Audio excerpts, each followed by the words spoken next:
গরু থাকছে আবাসিক হোটেলে। কথাটা শুনতে হাস্যকর মনে হলেও এটাই সত্যি। ব্যতিক্রমধর্মী এই আবাসিক হোটেল ইতিমধ্যে বেশ জনপ্রিয় হয়ে উঠেছে। রংপুর মহানগরীতে গরু উঠেছে গরু থাকার জন্য আবাসিক হোটেলে। মহানগরীর প্রবেশমুখ মডার্ন মোড়ের ধর্মদাস বারোয়াউলিয়া এলাকায় গরুর এই আবাসিক হোটেলের অবস্থান। এখন গরু কম হলেও কোরবানি ঈদ এলে এই আবাসিক হোটেল ব্যবসা আরও জমজমাট হয়ে ওঠে।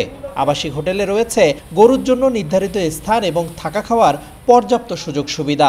দেশের বিভিন্ন প্রান্ত থেকে আসা ব্যবসায়ীরা রংপুরের হাট থেকে গরু কিনে ঢাকাসহ অন্যান্য স্থানে নেয়ার জন্য এখানে রাত যাপন করেন।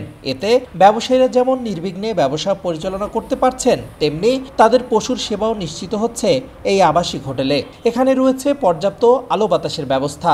গরুর সার্বক্ষণিক দেখাশোনা করতে আছেন 4 জন কর্মচারী। বিভিন্ন হাট থেকে আমরা মাল ক্রয় করে নিয়ে এসেছি, 2-3 দিন রাখি।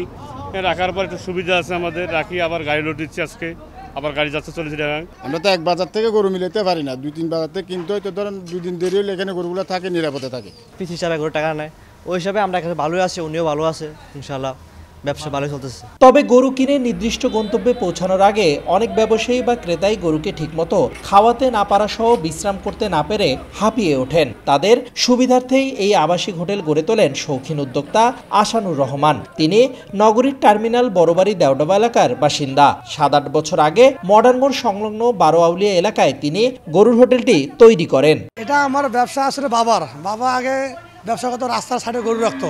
তারপরে দেখলাম যে লোকজন বেশি, রাস্তা রাখলে হয় না, আগে গাড়ি গরু রেস্ট পাইতো না, তখন গরু মারা যাইতো। তাই বুদ্ধি করে এখানে গরু রাখতেছি, গরু রেস্ট পায়, রাখার পরে লোড দেয়, গরু সুস্থ হতে, গরুর ক্ষয়ক্ষতি হয় না। তাতে ব্যাপারেও লাভবান, আমরাও লাভবান। প্রতিটি গরু বাবদ 50 টাকা করে নেওয়া হয়, যেখানে 100 গরু রাখার ব্যবস্থা রয়েছে।